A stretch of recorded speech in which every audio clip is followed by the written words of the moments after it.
Hi, this is June from Planet June, and today I'm going to show you an easy way to minimise the jog between the start and end of a back loop only round in amigurumi. If you look at a piece that's been crocheted with a round of back loop only stitches to make a sharp corner, you'll see that at the end of the back loop only round there's a jog in the round of unworked loops between the first stitch of the round and the last stitch, which is one round higher. My technique gives you an easy way to minimise that jog and give you a much smoother back loop only round.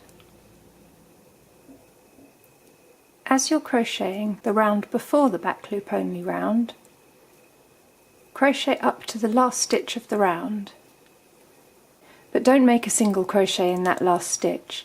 Instead, crochet a slip stitch in that stitch. And that's the last stitch of the round before the back loop only round, so now we're going to begin the back loop only round as usual by crocheting into the back loops in every stitch around.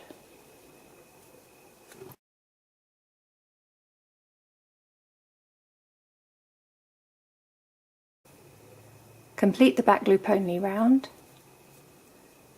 and then start the next round by crocheting in both loops again.